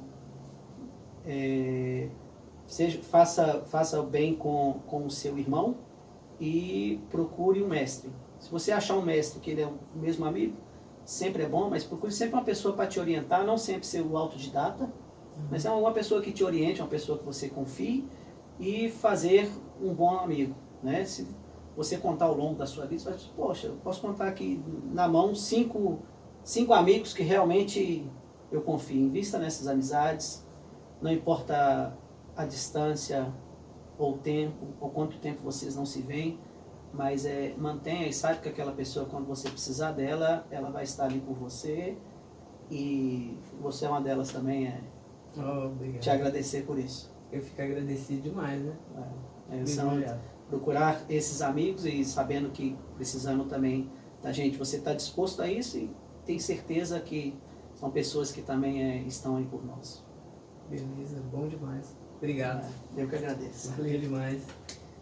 Então, gente, esse foi o Davi Abreu, né? E direto de Ashkelon, em Israel, dando essa preciosa contribuição para a nossa jornada aqui na Terra, né? Eu acredito que todo dia é uma experiência nova, todo dia é uma oportunidade, todo dia é um grande presente que a gente recebe do nosso Criador. E hoje foi uma alegria estar aqui com o Davi Abreu, receber esse presente de Deus para minha vida, né? Esse papo bacana, esse papo abençoado. E agradecer muito pela sua disposição de estar aqui, de gastando bastante tempo, eu estou atrasando seus compromissos, mas agradecer de coração também a sua família, que o Eterno abençoe sua casa, abençoe sua família, seus filhos, que guarde seus filhos e te dê um bom futuro, né? Esse é o meu desejo. E para você que está assistindo a gente também, desejo a mesma coisa, nós desejamos um futuro abençoador, um futuro brilhante, um futuro de paz, de alegria, de muitas realizações para vocês. E aproveitando que a gente virou o ano, um feliz 2024 para todo mundo, e a gente se vê aí no próximo episódio. Não esqueça de deixar o seu like, o seu gostei aí no vídeo, compartilhar esse vídeo com seus amigos, se inscreva no canal também. Se você já é inscrito, dá uma conferida, vê se você não perdeu sua inscrição, porque a plataforma de vez em quando dá uma rasteira na gente, né? E vamos chegar aos 1000 inscritos ainda esse mês. Bora me dar uma força aí pra gente chegar lá, tá bom? Muito obrigado pela sua companhia. Davi, muito obrigado pela sua companhia também. Eu que agradeço. Um grande abraço. E para terminar, eu queria que você desse uma bênção em hebraico, né? Apesar de que seus filhos vão rir de você depois. Mas vão rir por causa do meu sotaque. O seu sotaque mineiro. Mas eu levo ele pro escritório e falo, agora fala aí das palavras profissionais, eu quero ver. Eu quero dar para vocês a bênção que Deus falou para Arão abençoar os filhos de Israel. E ela fala, Evarecha Adonai veishmerecha, Yair Adonai panavelecha vichunecha, Issa Adonai panavelecha veasem lecha shalom. Que o Eterno te abençoe e te guarde, que o Eterno faça resplandecer o seu rosto sobre ti e tenha misericórdia de ti. Que o Eterno sobre si levante o seu rosto e coloque dentro de você a paz.